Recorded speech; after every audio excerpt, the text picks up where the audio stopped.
Eh bien salut à tous les amis, j'espère que vous allez bien, c'est Hugo de la chaîne GoTech. On se retrouve aujourd'hui pour une toute nouvelle vidéo de unboxing et test de la nouvelle RTX 3060 Ti de chez Nvidia. Allez, c'est parti.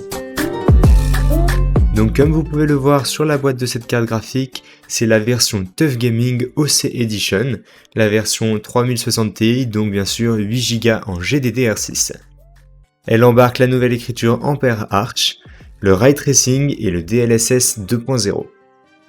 Bien sûr, les LED de cette carte graphique sont compatibles Aurora Sync, donc le logiciel pour gérer la lumière de chez Asus. Elle sera aussi compatible Corsair iCUE, bien évidemment. On retrouve sur le dessus de la boîte le GeForce RTX 3060 Ti, donc qui vous indique la gamme de la carte graphique ainsi que le logo de chez Asus TUF. Vous pourrez ensuite remarquer sur l'arrière toutes les spécifications de la carte graphique avec le software qui accompagne la carte graphique, car bien évidemment étant une version OC Edition, vous pourrez entièrement gérer les performances de votre carte graphique, que ce soit les ventilateurs ou tout simplement si vous voulez la mettre en mode OC Gaming. Vous trouverez directement dans cette boîte une autre boîte de chez Asus avec leur slogan, dans laquelle sera placée votre carte graphique. Donc dès que vous ouvrirez cette deuxième boîte, vous retrouverez une plaque de polystyrène protégeant votre carte graphique et en dessous, bien sûr, votre 3060 Ti emballé dans du plastique entre du polystyrène. Pensez bien à mettre un support sur votre carte graphique lorsque vous l'enlevez pour éviter d'abîmer la backplate. Vous pouvez donc remarquer que c'est une version 3 ventilateurs où l'on remarque le logo TUF Gaming en haut à droite qui sera lui rétro-éclairé. Et maintenant, quelques plans de la RTX 3060 Ti, c'est parti.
Comme vous avez pu le voir sur ces plans, cette carte graphique possède donc 5 ports, 2 HDMI et 3 DisplayPort. Elle se branchera avec votre alimentation en 2x4 pins, donc 8 pins. Quand vous recevez votre carte graphique, pensez bien, vu que c'est une version OC Gaming, à utiliser le logiciel que vous voyez ici, le logiciel GPU Tweaks. Là c'est la version 3, la dernière version actuellement, qui vous permettra donc d'augmenter la puissance de votre carte graphique en la passant soit en mode overclock prévu soit en tout simplement la personnalisant et en choisissant le mode qui vous est le plus adapté. Vous pouvez aussi utiliser ce logiciel pour overclocker vous-même cette carte graphique si vous savez faire. Je vous laisse maintenant avec quelques petits tests en jeu de cette carte graphique. Mes performances ne sont pas magnifiques, mais ce qui compte ce sont celles de la carte graphique. On va donc observer les FPS.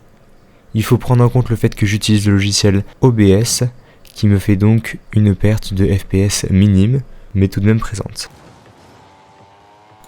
On se retrouve donc sur le jeu Rocket League, jeu assez joué en ce moment qui demande bien évidemment très peu de ressources. Ce n'est pas une carte graphique pensée pour tourner des jeux si bas, mais elle le fera bien évidemment tourner sans souci. On remarque donc avec mon écran que les FPS sont bridés à 144, mais le jeu tournera donc facilement en Full Ultra tout activé à 144 FPS constant. Vous pourrez donc bien évidemment jouer en résolution bien plus haute avec toujours autant d'FPS en restant en Full Ultra si vous avez un écran qui le permet.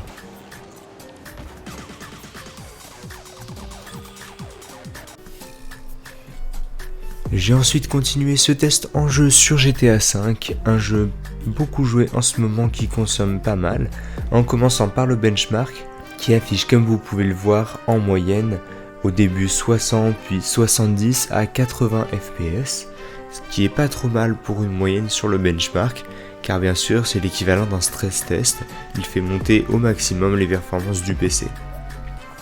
Je vous ai mis à la suite quelques exemples en jeu, où vous pourrez voir que les FPS sont tout de même plus hauts, car il faut prendre en compte le fait que j'utilise OBS, et qu'il y a donc une valeur de FPS qui chute de 10 à 15 FPS. Donc comme vous pouvez le voir, on tourne aux environs des 75 à 80 FPS sur le jeu en partie en ligne,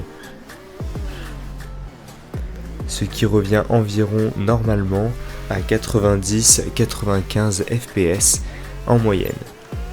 On peut retrouver à peu près les mêmes résultats sur les 3 démarques que j'ai lancées un peu plus tard, à commencer par un TimeSpy où le résultat est de 11 562. On peut remarquer que les températures restent plutôt basses tout le long, voire très basses tout le long, ce qui est plutôt un bon point pour la carte graphique, qui risque donc de très bien tenir dans la durée et de peu s'abîmer. Et on va donc bien sûr remarquer une moyenne de FPS extrêmement élevée, même en 1440, que ce soit sur Apex, sur GTA V ou en 1440 on peut jouer jusqu'à plus de 70 FPS, et où bien sûr les jeux peuvent tous être joués en plus de 100 FPS quasiment sur de la 1080p. On remarque que ces résultats sont supérieurs à 91% des gens en ligne, et la carte graphique est bien évidemment un peu plus puissante qu'une 2080. Je l'ai testé moi avec un i7 10700K. Pour finir le test, j'ai terminé sur un test donc de RTX, toujours sur 3D Mark avec un port royal. On retrouve une fois de plus là un score un peu plus bas de 7256, supérieur uniquement à 60% de la moyenne, et des FPS un peu plus bas mais toujours très élevés, des températures très basses. Et on pourra voir toujours bien sûr supérieur à une 2080 et inférieur à une 2080 Ti. Et bien si cette vidéo vous a plu, n'hésitez pas à nous suivre sur nos réseaux Instagram et TikTok, nous venons de les lancer, nous essayons d'être super actifs dessus. N'oubliez pas bien sûr de vous abonner à la chaîne si ce n'est pas déjà le cas. Mettez en commentaire si vous avez aimé cette vidéo ou non, et si vous avez des questions, nous répondrons à tous les commentaires. Je vous dis à dimanche prochain, ciao tout le monde.